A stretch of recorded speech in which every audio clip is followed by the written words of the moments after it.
J'avais envie de parler de l'intervention, comment on fait pour aller de l'avant dans l'intervention, mais je vais aussi parler un peu de la recherche au niveau travail social quand on pense aux jeunes de la diversité de genre, dans un contexte qui est de plus en plus dominé par la désinformation.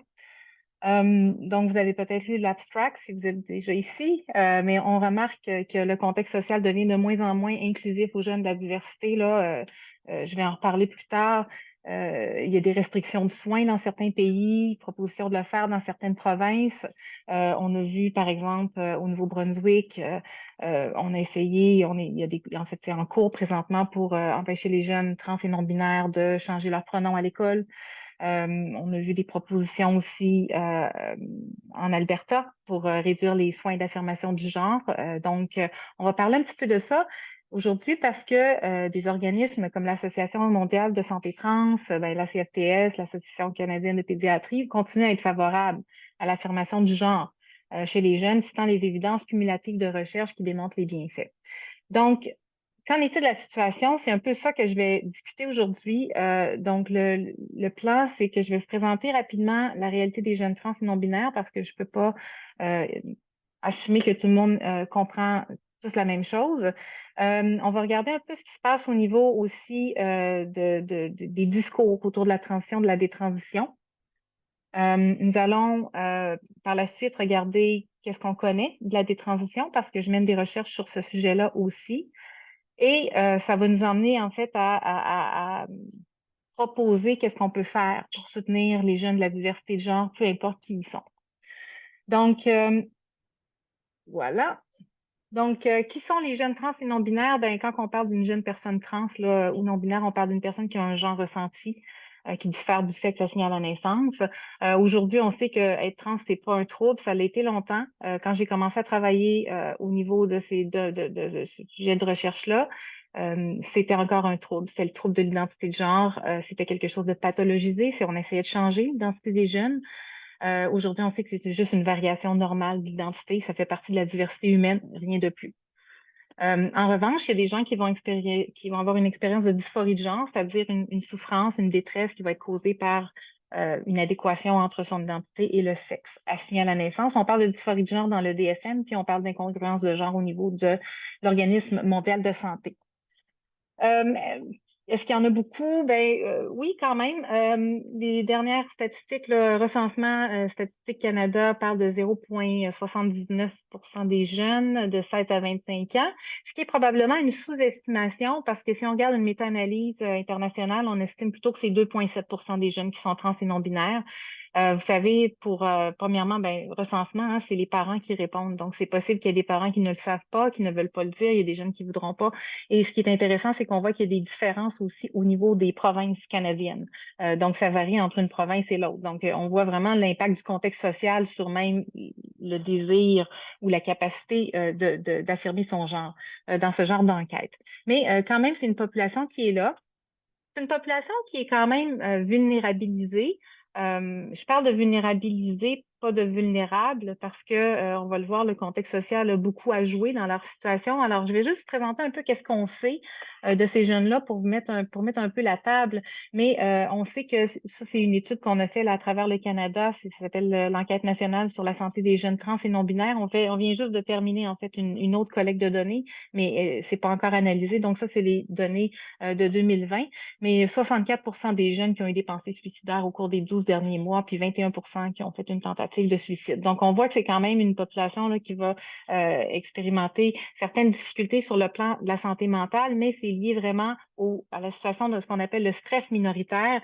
Le stress minoritaire, ben, c'est quand on est dans une situation minoritaire en société, ben, ça nous cause du stress et ça va avoir des répercussions sur le plan de la santé mentale et aussi sur le plan de la santé physique.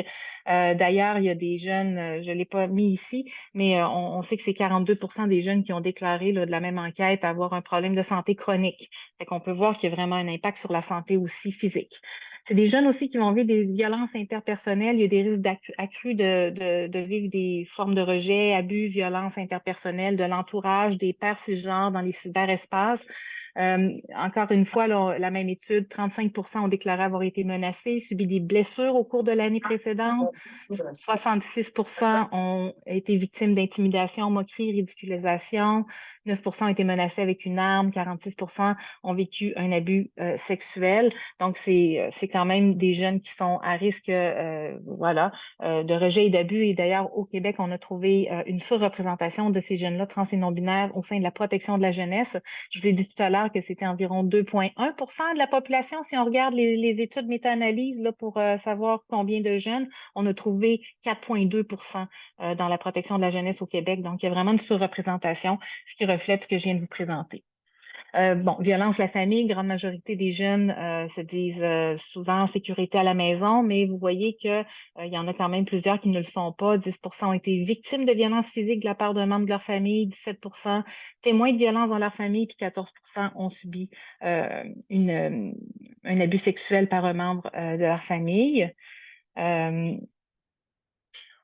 on sait aussi qu'il y a beaucoup de transphobie. Là, je vais beaucoup mettre l'accent là-dessus à partir de maintenant. Je voulais vous présenter un peu certaines en fait, répercussions, si vous voulez, de ça. Mais ces jeunes-là vivent de la transphobie. Le contexte social actuel fait en sorte que ces personnes-là se sentent pas acceptées, qu'il y a un impact sur le sentiment de bien-être. C'est une recherche qui date un petit peu, mais je trouve que la citation est vraiment puissante. On avait fait une recherche auprès de 54 jeunes trans et non-binaires au Québec. On a fait des entrevues en profondeur avec eux pour comprendre les aspects qui les opprimaient et puis comment ils résistaient à ces oppressions-là. Et Julie, 19 ans, nous dit on vous tolère, mais on ne nous accepte pas. C'est vraiment ça. C'est comme une ambiance qui est inconfortable. Il y a des remarques, il y a des préjugés, puis ça, ben, il y a personne qui dit que les trans devraient mourir. Là, vous voyez, c'était la 2000 2016-2017, quand on a fait la collecte, donc on était dans une acceptation sociale plus grande, hein. Il y a des lois qui avaient passé. Mais bon, maintenant, je pense que le discours a changé. Mais vous voyez, ici, elle dit sauf sur l'Internet, mais il faut pas aller sur l'Internet parce que c'est hyper violent, mais physiquement dans la vie, c'est vraiment une atmosphère qui est désagréable, qui est pas ouverte. Donc, quand je parlais du stress minoritaire, ici, vous voyez l'impact que ça peut avoir sur la personne de toujours sentir qu'on n'est pas accepté puis qu'on n'est pas à sa place et qu'on ne devrait pas, en fait, exister. Euh, je ne veux pas parler juste de vulnérabilisation, je veux parler aussi de résilience. Résilience, là, quand on voit ça là, au niveau hunger, Mike Hunger, travailleur social, quelque chose de très social. Premièrement, ben, c'est ça, il y a l'importance du soutien parental. Là. La recherche nous montre qu'il y a un impact positif pour les jeunes qui sont soutenus, là, qui ont un soutien parental fort, ils ont une meilleure satisfaction de vie, adaptation psychosociale. On a aussi une réduction de la suicidalité chez ces jeunes-là. Il y a une recherche en Ontario qui date un peu, mais qui nous avait montré que les jeunes, quand on compare un échantillon de jeunes qui ont un soutien, pas de soutien ou un soutien mitigé, comparativement à ceux qui ont un soutien fort, on voit une réduction du risque de suicide par 93 Fait que c'est vraiment là. Mais il y a aussi des jeunes qui ne sont pas soutenus par leurs parents et qui peuvent aussi aller bien. Parce que, bon, la résilience, c'est pas ça. On parle de facteurs de protection ici. Donc, il y a d'autres facteurs à prendre en compte, les facteurs environnementaux, les caractéristiques individuelles, évidemment. Par exemple, avoir accès à une communauté, c'est très, très important pour ces jeunes-là. Et les jeunes, ils vont aussi résister activement aux environnements hostiles. Quand on a fait notre recherche, on a vu que ces jeunes-là vont aller confronter les oppressions, ils vont faire tout ce qu'ils peuvent pour éduquer les gens autour d'eux. Donc, il y a beaucoup, beaucoup, beaucoup de résilience. OK? Donc, je veux juste pas peindre une image de jeunes qui vivent seulement des difficultés. Le contexte social n'aide pas du tout, du tout, du tout, mais ce sont des jeunes très, très résilients. L'affirmation du bien-être, du genre, l'affirmation du genre, donc quand on sent qu'on a une identité de genre qui est différente de notre sexe assigné à la naissance, ben, les gens souvent vont nous voir, vont nous percevoir comme étant notre sexe assigné à la naissance. Donc, ça va causer beaucoup de détresse. J'en ai parlé tout à l'heure, la dysphorie de genre, c'est de la détresse qu'on peut vivre par rapport à notre relation à soi, mais il y a aussi de la dysphorie sociale. Donc, comment les gens nous traitent, comment les gens nous parlent, comment les gens nous respectent ou non, nous affirment. Et donc, on sait que de pouvoir se faire appeler, par exemple, par les bons pronoms, le bon nom, ben, ça va vraiment avoir un impact positif sur l'identité de genre. On ne peut pas prédire l'identité, comment elle va évoluer dans le temps. En fait, je ne sais pas qui est là aujourd'hui, mais je vous demanderais comment votre identité va évoluer. Il y a probablement des stabilités dans les prochaines années, mais on ne sait pas qu'est-ce qui va se passer. Quand on est jeune, des fois, les choses peuvent continuer de changer, et même adulte, il y a des gens qui vont avoir une identité fluide toute leur vie, identité non-binaire, par exemple. Donc, c'est important de garder ça en tête, Mais ce qu'on voit, c'est que c'est vraiment important de répondre de manière soutenante et affirmative à un enfant ou un adolescent qui décide d'affirmer son identité de genre non cisgenre. Donc, c'est vraiment de respecter, comme je l'ai dit, les pronoms affirmés. Puis, c'est important aussi de savoir que l'affirmation du genre ne passe pas nécessairement par les transitions médicales. Donc, il y a des jeunes qui vont aller vers une transition dite sociale, donc ils vont vouloir se faire appeler différents pronoms, changer l'apparence, cheveux, vêtements, maquillage, barrette, whatever. Il y a aussi les changements légaux. Donc, il y a des jeunes qui vont vouloir faire un changement à l'état civil pour avoir vraiment leur identité sur leur pièce d'identité, quoiqu'on n'a pas besoin tout le temps d'avoir un changement à l'état civil pour avoir des cartes d'identité qui nous reflètent. Je le dis parce qu'en tant que travailleur, travailleuse sociale, c'est important d'avoir cette information-là parce que c'est protégé par la charte. Donc, on devrait être capable de se faire reconnaître pour qui on est, pour pouvoir exister finalement. Médical aussi, donc on a des bloqueurs de puberté qui peuvent être pris pour les jeunes à partir du ternaire 2. Donc là, on parle pas d'enfants, là, je vais changer mon vocabulaire, on parle d'adolescents, des jeunes qui ont commencé leur adolescence. Et c'est quelque chose, c'est des traitements qui sont progressifs, dans le sens où le bloqueur va être donné à un stade plus tôt pour empêcher la puberté de suivre son cours. Donc, ça va mettre une pause sur le développement de la puberté. Puis plus tard, mais les jeunes vont pouvoir avoir accès, s'ils le désirent, à des hormones d'affirmation du genre, dépendamment là, de leurs besoins. On pourrait aller vers de la testostérone ou de l'estrogène. Et puis éventuellement, il y en a qui vont décider d'aller vers des chirurgies, mais pas tous. Le parcours médical, comme le parcours de transition sociale, légale et médicale, c'est vraiment euh, aux besoins de la jeune personne. Donc, c'est vraiment pas la norme. Tout le monde va décider d'aller vers les mêmes traitements.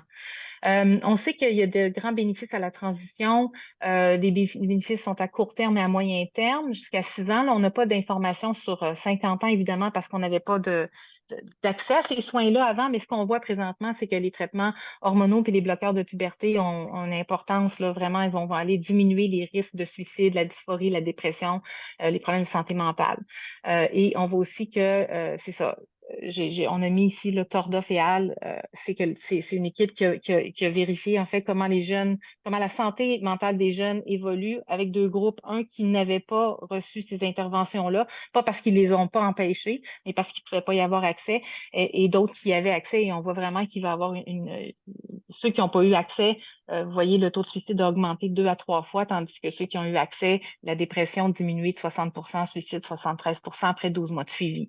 Fait que c'est quand même assez clair quand on regarde ces études-là, mais je vais revenir tout à l'heure aux études parce que vous avez sûrement entendu des choses dans les médias.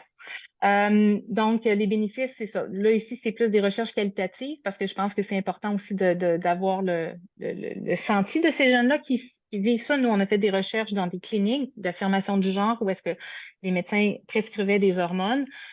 Et donc, on voit que ça a vraiment un impact tant sur les effets physiques, sur les effets désirés, mais aussi sur le bien-être auto-évalué. Si vous voulez, ça les a rendus plus heureux.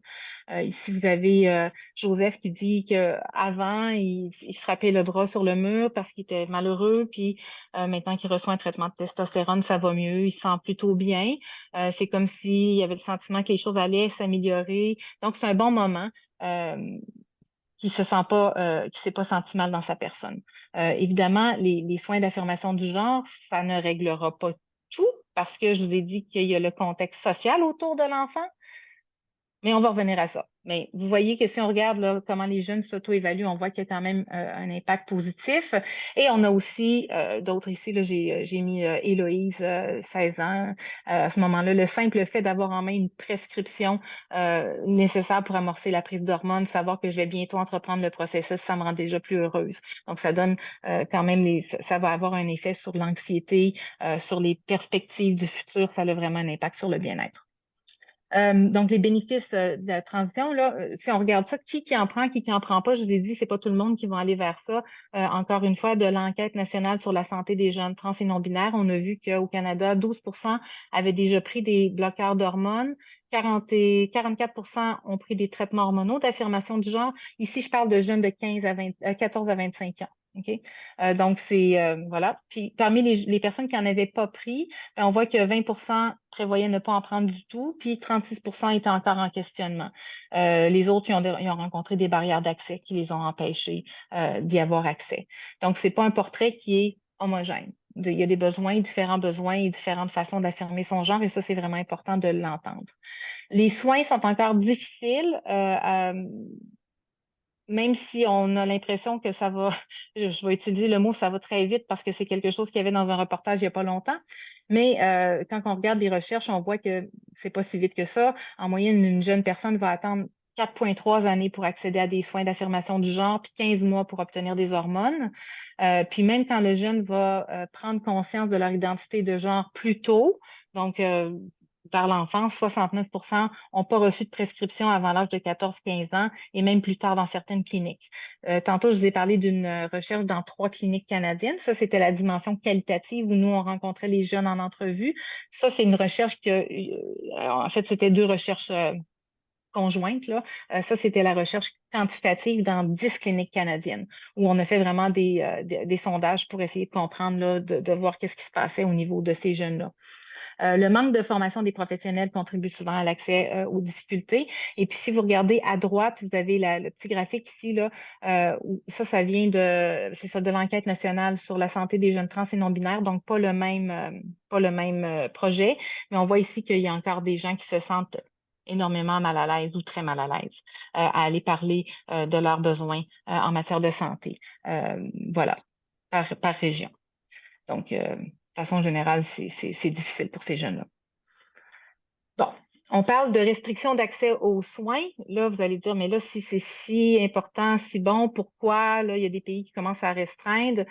Euh, il y a eu certains pays en Europe qui ont commencé effectivement à soit restreindre ou en fait, en Europe, il n'y a pas eu d'arrêt.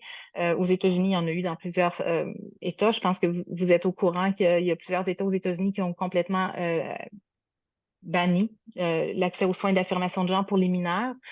Je vais peut-être parler rapidement du rapport CAS parce que quand on regarde ce qui s'est passé dans les différents pays qui ont décidé de restreindre les soins, c'est pas mal tout le temps sur le même genre de rationale que ça se fait. Et donc, le rapport CAS, je pense, est une illustration intéressante de ce qui se passe dans ces pays-là. Le rapport CAS, c'est un rapport qui a été, c'est en Angleterre.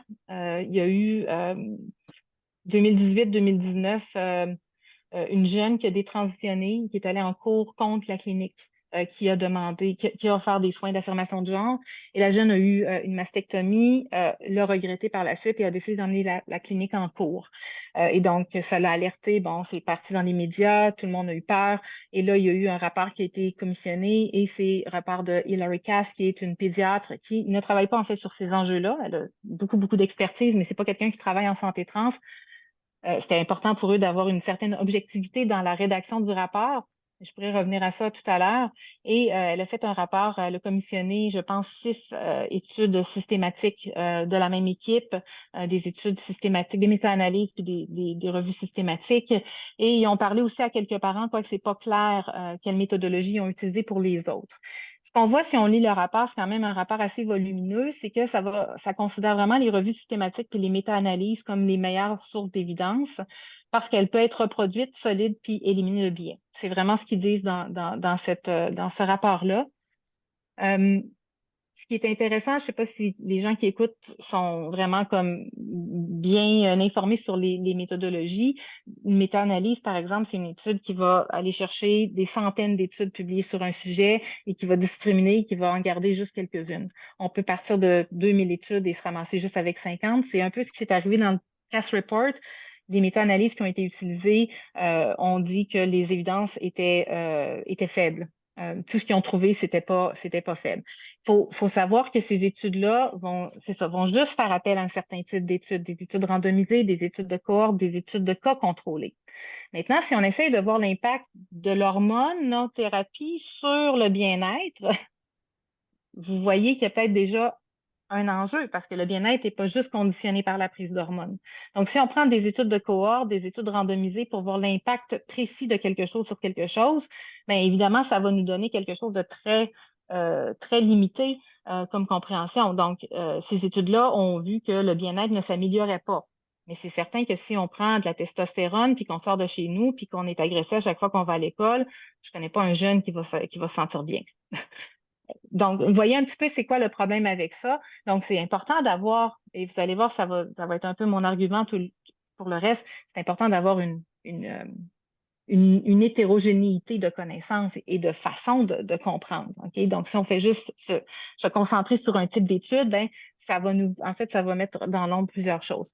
Donc, les études qualitatives ont pu être discutées et ce qui est vraiment intéressant, c'est que je vous ai parlé tout à l'heure que les soins de la WPATH, donc les soins d'affirmation de genre sont encadrés par des soins, des standards de soins mondiaux.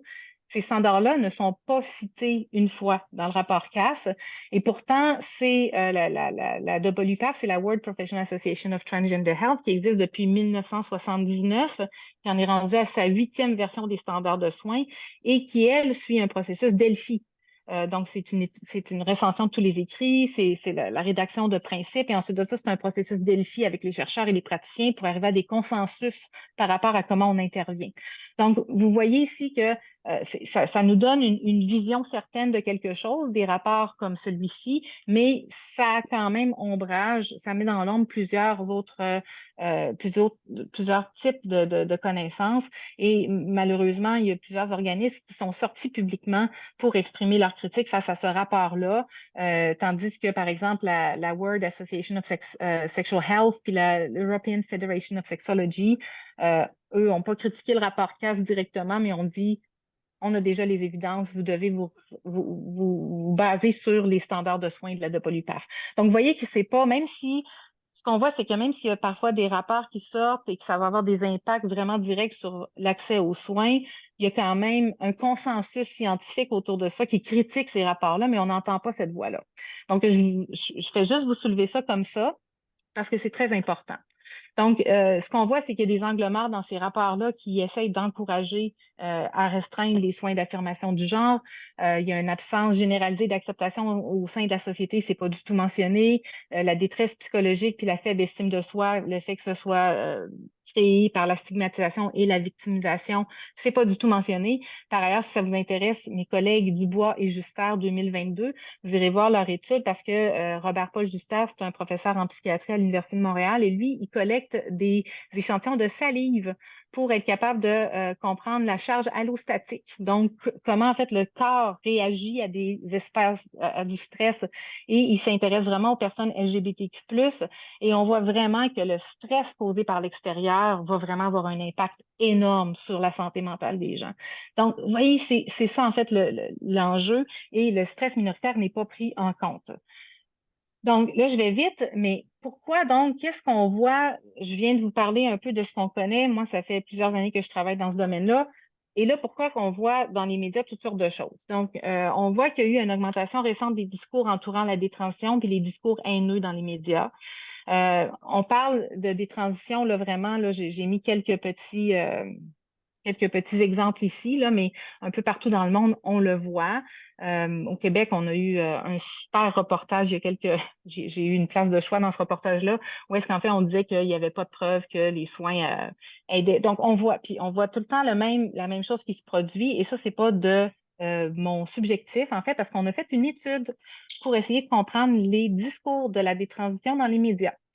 Et donc, c'est avec mes collègues Mélanie Millette et Olivier Turbide et les assistants de recherche, on a fait une évaluation de ce qui était publié entre 2017 et 2020 par rapport à la détransition, par rapport à la détransition dans les médias.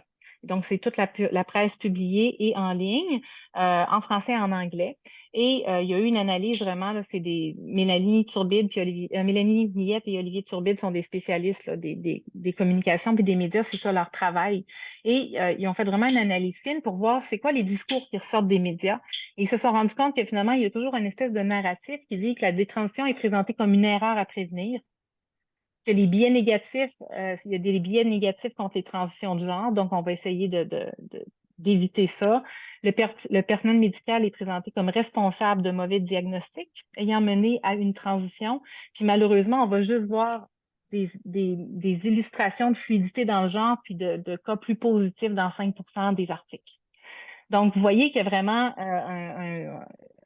ma collègue en anglais appelle ça un framing effect, un effet cadrage dans la manière dont les médias, plusieurs médias, en tout cas ceux qu'on a analysés, si je veux rester dans la nuance, présentent les choses. Et souvent, quelque chose qui va revenir dans ces médias-là, c'est qu'on va parler de ce qu'on appelle le Rapid Onset Gender Dysphoria, qui est l'arrivée soudaine de dysphorie du genre. Et ça, c'est un article qui a été publié en 2018 qui s'était basé sur des entrevues avec des parents. En fait, un questionnaire auprès de parents de jeunes de la diversité de genre. Et ces jeunes-là, les parents, pardonnez-moi, avaient été recrutés sur des sites principalement qui ne soutenaient pas les transitions de genre. Donc, déjà, et donc, il y avait plusieurs problèmes à cette étude-là qui a été retirée. Elle a été retirée pour correction. Et puis ensuite de ça, a été complètement réécrite à part les résultats, mais la discussion a été réécrite. Donc, vous voyez, il y a eu quand même beaucoup de travail, mais cette étude-là avait une hypothèse de contamination sociale des jeunes trans vulnérables qui souffraient des problèmes de santé mentale ou qui étaient sur le spectre de l'autisme ou qui avaient des conflits parentaux ou qui avaient des stratégies d'adaptation néfastes. En tout cas, ce que la théorie nous disait, c'est que ces jeunes-là qui vont pas bien vont sur Internet, regardent des vidéos YouTube de personnes qui transitionnent et se font contaminer. C'était la théorie. Ça a été publié, ça a été retiré et ça a été republié, mais malheureusement, il y a eu vraiment un gros boom médiatique sur cette théorie-là. Et ben c'est ça, ça reste encore en fait parce que j'en entends encore parler aujourd'hui en 2024. On a fait avec l'équipe, je vous ai parlé tout à l'heure dans les 10 cliniques, mes collègues ont fait des tests statistiques pour voir si les jeunes qui avaient eu une réalisation tardive de leur identité avant de se rendre à la clinique pour des soins d'affirmation de genre, si, en fait, il y avait des associations entre leur expérience puis une possible réalisation soudaine. Et finalement, on n'a trouvé aucune association significative entre la réalisation de l'identité de genre et les facteurs qui ont été identifiés dans l'étude de Littman. Puis au contraire, les jeunes qui l'ont réalisé récemment, ben, quand ils arrivaient à la clinique, ils vont mieux que ceux qui le savent depuis longtemps. Donc, tout ça pour vous dire qu'il faut faire attention parce qu'il y a des hypothèses qui circulent et ces hypothèses-là prennent beaucoup, beaucoup, beaucoup de place au niveau du discours sur les jeunes trans et non-binaires et les jeunes qui détransitionnent. Puis pourtant, c'est pas du tout prouvé. Au contraire, on commence à voir que ça ne l'est pas. Là, il faut que je me dépêche parce que ça va vite le temps, hein? Euh, on voit que les jeunes, parce que on fait des recherches sur les jeunes qui détransitionnent et nous, on leur a posé des questions à savoir comment ils perçoivent ces discours-là dans les médias. Parce qu'on s'est dit certainement, ces jeunes-là aussi ont une opinion sur comment ils sont portraits, c'est quoi le portrait, en fait. Et donc, on voit que ces jeunes-là qui ont détransitionné, qu'on a rencontrés en entrevue, nous disent que ça manque de représentation, que ça présente juste une forme de détransition. Les présentations sont souvent, il manque de nuances, les trajectoires sont présentées comme étant non authentiques, il y a beaucoup de victimisation. C'est des avertissements contre les transitions, tandis que les jeunes, parfois, il y en a qui sont bien avec les transitions qu'ils ont fait, c'est juste que ça convient plus.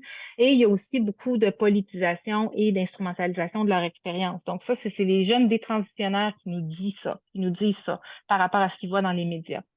Je vais pas tout lire parce que j'ai pas le temps, mais vous voyez ici, il y en a il y a Jada qui nous parle que elle sent que les discours prennent des éléments de son histoire et les utilisent pour justifier des choses que les personnes ne devraient pas transitionner. Donc, les jeunes se sentent en fait comme étant des pions. Les jeunes qui détransitionnent face à ces discours-là vivent un impact négatif aussi. Donc, non seulement les jeunes qui transitionnent vivent un impact parce que ça a des effets sur l'accès aux soins, mais ça a aussi un effet sur les jeunes qui détransitionnent parce que ça les représente mal. Et donc, ça les amène à vivre aussi de l'ambivalence par rapport à ce qu'ils vivent, mais aussi des rejets communautaires parce que ces jeunes-là vivent ce qu'on appelle la détransphobie, puis de la silenciation. Parce que comme ils sont vus comme étant ceux qui disent de ne pas transitionner, ben, ils se font rejeter des communautés. Donc, ça a vraiment des impacts sur toute la ligne de ces jeunes-là en diversité de genre. Qu'est-ce qu'on sait de la détransition pourtant? C'est que la détransition, il y a toutes sortes de façons de le vivre. Là, je ne vais pas tout lire parce que j'ai vraiment l'impression que je manque de temps. Mais donc, on sait que il y a des gens qui vont juste arrêter un traitement, qui vont continuer à vivre leur identité. Il y en a d'autres qui vont, à travers leur parcours, réaliser que leur identité, soit les besoins n'ont pas été répondus en faisant une transition. Il y en a d'autres qui vont dire, ben finalement, je pensais que c'était ça, mais ça ne l'est pas. Donc, il y a vraiment toutes sortes de façons de vivre cette transition-là. Et donc, il y en a qui vont arrêter, il y en a qui vont essayer d'inverser les effets de la transition. Et puis, il y en a d'autres qui vont vivre juste un changement identitaire ou qui vont arrêter de s'identifier comme étant trans. Et il y en a qui vont aussi, ben là, la retransition, ça peut être utilisé comme terme, mais il y en a aussi qui, après avoir arrêté pendant un bout de temps, ils vont recommencer à s'identifier trans. Et ça m'amène, en fait, est-ce que c'est vraiment un phénomène en augmentation? Encore une fois, c'est difficile à dire parce que les méthodologies qu'on a sont limitées. Je vous parlais tout à l'heure de qui s'identifie comme trans et non-binaire. On a vu les grosses différences entre les études systématiques puis le recensement. Ben, ici, on voit que c'est la même chose. Vous voyez, quand on regarde les détransitions, les regrets suite aux hormones, on a de 0 à 9,8 puis discontinuation des traitements, on a de 1,9 à 29 Mais pourquoi qu'on a des si gros écarts? Ben, c'est parce qu'on a des différences. Le 29,8 si je ne me trompe pas, c'est une étude qui a regardé les gens qui ont arrêté de faire des demandes de remboursement pour des soins d'affirmation du genre auprès des compagnies d'assurance. Donc, ça ne nous dit pas si la personne s'identifie autrement, ça ne nous dit pas qu'est-ce qui s'est passé, vous voyez. Donc, c'est encore une fois comment on nomme, comment on identifie. Et donc, ce que j'essaie de vous dire ici, c'est qu'il faut faire très attention parce que vous allez voir une statistique citée, une autre statistique citée, mais c'est jamais contextualisé. Les raisons aussi peuvent être très variées. Souvent, ce qu'on voit dans les médias, ça va être des gens qui disent ben, j'ai fait une erreur, on aurait dû m'empêcher, j'aurais pas dû faire ça. Tandis que ce qu'on voit, c'est qu'il y en a qui vont avoir senti une dysphorie de genre qui va être liée à d'autres problèmes. Par exemple, ils vont dire ben moi j'ai vécu de la misogynie, de l'homophobie, je pensais que j'étais trans, puis finalement c'est autre chose, problème de santé mentale. Mais il y en a d'autres qui vont avoir des problèmes de santé, qui vont être insatisfaits face aux résultats physiques, qui vont penser ben je pensais moi que ça allait être bien pour moi, puis finalement, je me rends compte que ça atténue pas ma dysphorie de genre. Je me sens de plus en plus à l'aise avec mon sexe assigné à la naissance. J'ai eu même des changements d'opinion politique. Il y a des gens qui disaient, ben moi, je pensais que en transitionnant, ça allait m'aider, puis finalement, je me rends compte que je veux m'accepter. Donc, vous voyez, il y a vraiment toutes sortes de façons de comprendre ça. Et il y a aussi des pressions externes. Il y en a qui vont détransitionner parce qu'ils ont de la pression des parents. Des fois, c'est pas de la pression qui est directe en disant ne transitionne pas. Des fois, ça l'est, mais des fois, c'est aussi la façon que les parents se comportent avec le jeune. La perte aussi, parce que tu peux perdre des amis, des familles, des membres de ta famille. Tu sais, il y a vraiment plusieurs implications à faire des transitions. Donc, je pense que vous voyez ici que ça ne ressemble pas nécessairement à ce qu'on voit dans les médias. Les regrets, ben c'est ça. Donc, c'est pas toujours les mêmes chiffres, mais on voit que les chirurgies, là, c'est pas mal rare. C'est à peu près 1% des personnes transféminines, puis 1% des personnes transmasculines. Et puis voilà, si on compare ça aux autres types de chirurgie, comme l'augmentation mammaire qui est entre 5,1 et 9,1 pour les personnes cis, la protastectomie 30 chirurgie bariatrique 19,5 Donc, quand on va dans des chirurgies, il y a toujours des regrets. C'est possible, peu importe la chirurgie. Donc, il y a encore une fois un cadrage sur, ben, regardez, ces jeunes-là le regrettent et là, on met tout l'accent. Et je suis pas en train de dire que ces jeunes-là ne sont pas importants. Comme je l'ai dit, on a des recherches pour essayer de comprendre leur vécu. Mais ce que je vous dis ici, c'est qu'il faut faire attention parce que parfois, c'est un seul type de discours qui va être mis de l'avant et malheureusement, ça a des impacts négatifs sur tous. Et là, je sais pas pourquoi que probablement parce que j'ai téléchargé ça de Canva pour que ce soit plus facile, mais bon, ça s'est déplacé un petit peu. On a fait aussi une étude auprès des professionnels. On voulait comprendre c'était quoi leur expérience. Et ce qu'on s'est rendu compte, ben ça, c'est notre échantillon, là. Je suis vraiment désolée de la présentation, c'était pas comme ça sur Canva. On voit ici que on a eu 61 professionnels qui ont rempli là, suffisamment du questionnaire pour faire quelque chose avec ça. C'est des professionnels qui étaient quand même expérimentés, c'est des gens qui travaillaient en santé trans. Et ce qu'on voulait faire avec eux, c'est de savoir s'ils avaient déjà rencontré des jeunes qui avaient détransitionné et si oui, qui étaient-ils, comment ces jeunes-là se présentaient, etc. Et donc, c'est ça. Vous voyez, c'est des gens là, de différentes disciplines, psychologie, travail social, médecine, autres, et ils ont aussi différentes approches. La plupart pratiquaient dans ce qu'on appelle une approche transaffirmative, c'est-à-dire une approche qui va affirmer l'identité du genre, qui va encourager les gens à respecter le genre affirmé de la personne. Il y en a d'autres qui étaient dans une approche vigilante, c'est-à-dire qu'ils vont favoriser la transition, mais ils vont essayer d'autres choses avant, dans le sens pas de la conversion, mais on va mettre une pause, on va attendre, puis si vraiment ça devient un problème et de la détresse, on va permettre de transitionner. Et il y avait d'autres approches. Pour vous donner un petit portrait. Et ces personnes-là avaient vu entre 1 à 10 jeunes, 11 qui avaient des transitionnés, entre 11 et 25, il y a 26. Excusez-moi, c'est des jeunes trans et non-binaires, désolé. Donc, donc, ils sont quand même ils ont quand même pratiqué. Là, vous voyez, presque la moitié de l'échantillon en a suivi 51 et plus. Et donc, ce qu'on a fait avec ça, puis je voulais vous présenter ça, et en fait, c'est inédit. L'article est accepté avec modification, mais j'en ai jamais parlé en conférence. On a fait une analyse pour essayer de voir comment les principes de pratique et les croyances de ces professionnels-là, les 61 professionnels, est-ce qu'il y avait une différence entre ceux qui avaient suivi ou travaillé avec une jeune personne qui avait été transitionnée versus ceux qui n'en avaient jamais rencontré? On se disait, ça va être intéressant de voir si les principes, les croyances sont différentes. Et là, je vous situe dans le temps parce que cette recherche-là, on l'a commencé en 2020.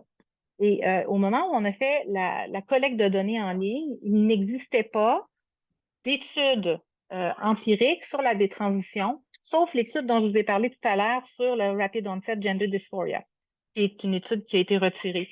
Il y avait une recension des écrits, je crois, mais donc les professionnels, moi je trouve que c'est vraiment intéressant parce c'était pas voulu à ce moment-là, mais on a vraiment parce qu'on savait pas ce qui allait se passer dans le futur, mais ces professionnels-là n'ont pas été exposés à de la donnée empirique sur la détransition.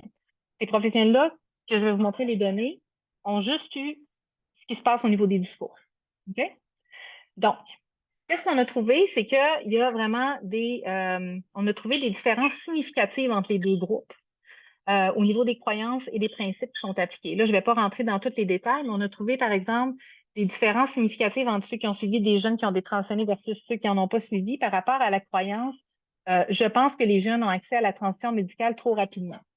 Normalement, on devrait voir quelque chose d'assez stable. En tout cas, bref.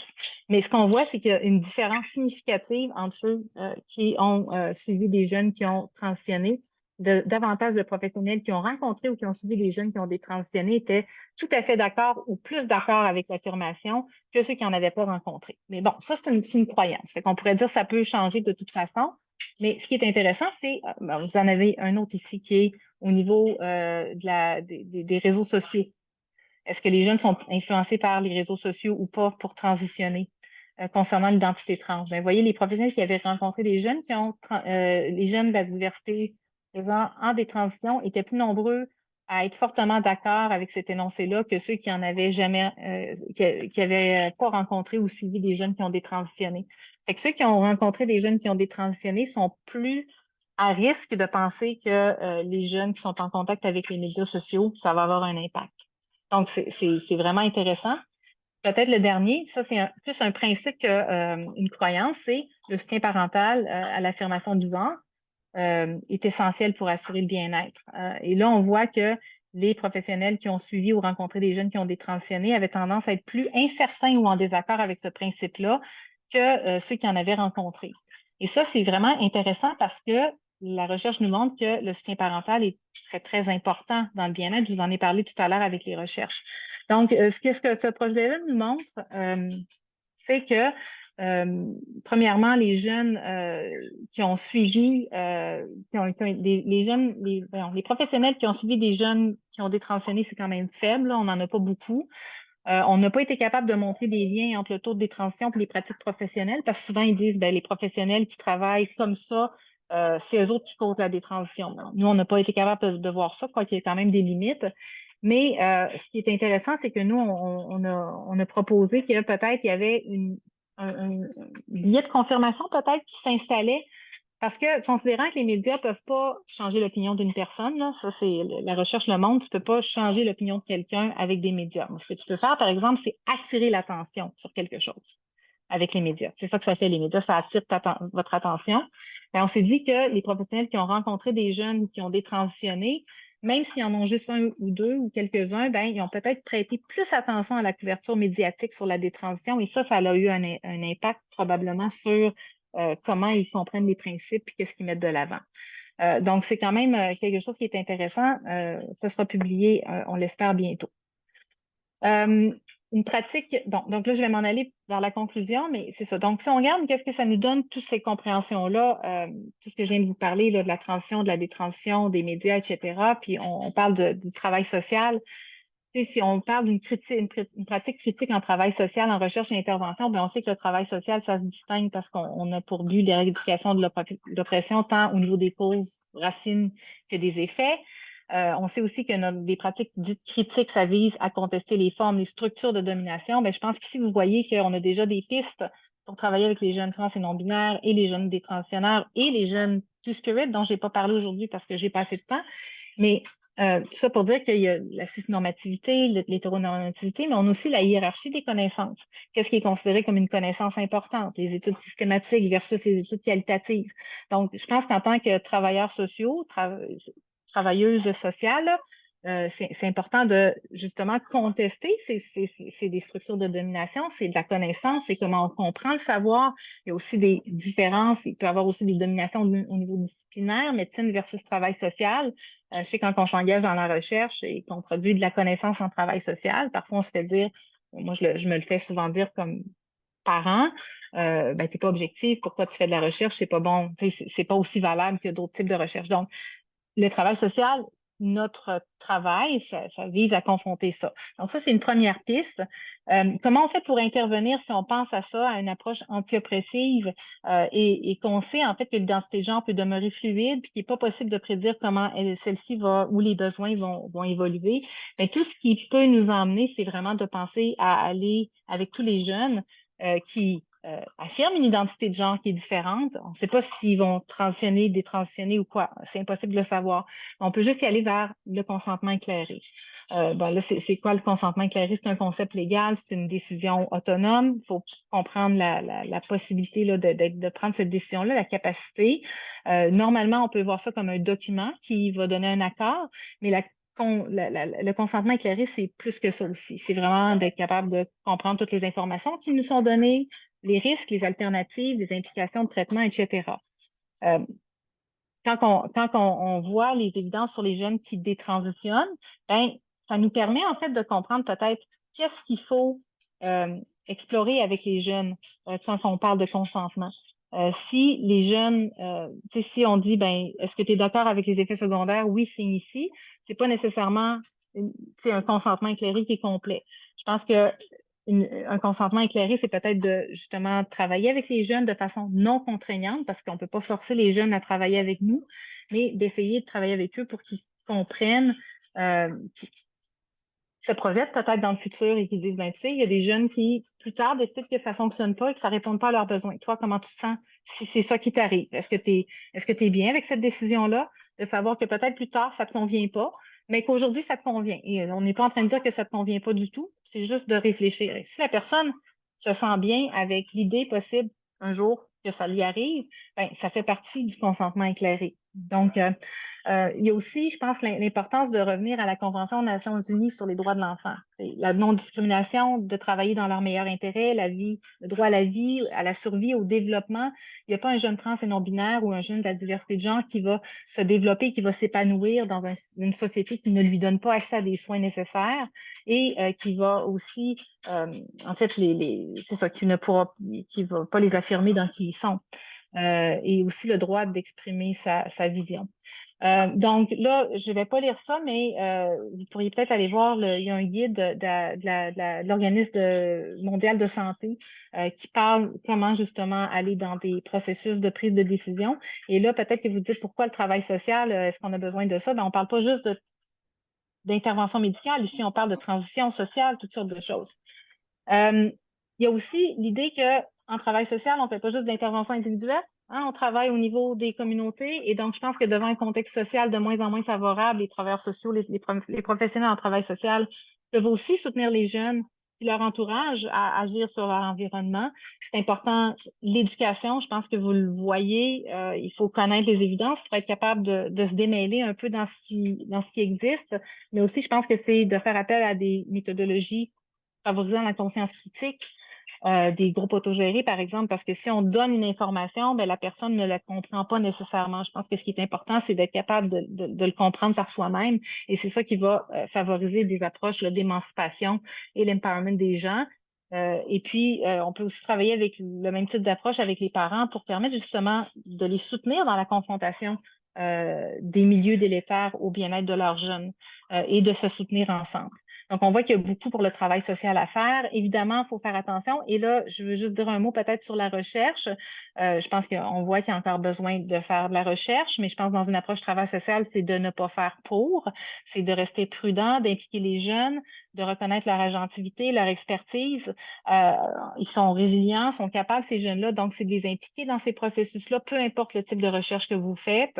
C'est aussi se questionner sur la manière dont on donne la voix, dans quel but. Il y a tellement des dynamiques parfois, hein, on consulte, mais on ne consulte pas. Donc, je pense qu'il faut réfléchir à ça comme travailleurs sociaux. Il faut aussi réfléchir, ben, j'ai un diapo sur ça dans une seconde, mais aussi à notre positionnalité, parce qu'on ne va pas s'engager de la même façon si on est une personne cis, si on est une personne trans, la diversité de genre, bon, on n'est pas des enfants. Donc, il y a quand même des aspects à réfléchir. Il y a des méthodologies qui existent. Bon, je ne vais pas rentrer dans les détails, mais toutes sortes de méthodologies qui sont participatives, qui permettent là, de définir l'objet, de l'analyser, puis de mobiliser les connaissances par et pour. Donc, ça, c'est très important. Et ben, c'est ça, c'est aussi important de rester conscient de sa positionnalité, puis de la critique aussi de l'idée de la recherche complètement objective. Parce que même les personnes qui écrivent des études systématiques, c'est des personnes qui vont faire les choix. Et même s'il y a des processus rigoureux systémiques, ben, ceux qui ont écrit les études qui ont été choisies, eux autres aussi, c'est des personnes qui sont influencées par leur positionnalité. Puis si tu n'as pas de contact avec une personne trans ou une jeune personne trans ou non-binaire, ben, ça ne veut pas dire que tu n'es pas sans préjugés. Hein? Fait qu'il faut faire attention et je pense qu'il faut se rappeler de ça parce qu'on le sait, la recherche nous montre que la positionnalité, ça va influencer les choix méthodologiques, les questions posées, leur pertinence, l'interprétation des données, le recrutement, qui on recrute. Si tu n'es pas une personne concernée, tu vas recruter un type de personne, l'engagement des participants, les billets, bon, les relations de pouvoir. Alors, vous voyez que peu importe où le chercheur se situe dans le champ du travail social, au niveau médical, au niveau des études randomisées, la recherche-action, tout le monde a une positionnalité. Et donc, cette positionnalité-là va avoir un impact sur la recherche. Et donc, moi, je pense qu'il faut questionner cet aspect d'objectivité en recherche et parler plutôt de rigueur. C'est quoi la méthodologie, comment elle a été appliquée et pourquoi qu'elle a été faite. Donc, pour conclure, c'est ça. Donc, je pense que je vous ai montré aujourd'hui que les jeunes de la diversité de genre, jeunes trans non-binaires, mais aussi les jeunes qui détransitionnent, sont souvent vulnérabilisés, non pas parce qu'ils ont une identité de genre qui est différente, mais bien parce que les conditions sociales qui les entourent sont pas acceptantes. Donc, le contexte social actuel se complexifie. Les discours sur la transition et la détransition vont contribuer à cette situation-là. Puis ça va même amener à des restrictions d'accès de soins. Il faudra voir dans les prochaines années ce qui va se passer, mais moi, je pense qu'on n'a pas terminé de voir ça. Comme c'est pas possible d'identifier qui parmi les jeunes qui souhaitent transitionner un jour vont discontinuer leur transition, il faut miser sur l'accompagnement non contraignant de ces jeunes-là. On peut pas distinguer, donc il faut absolument accompagner tout le monde, affirmer tout le monde.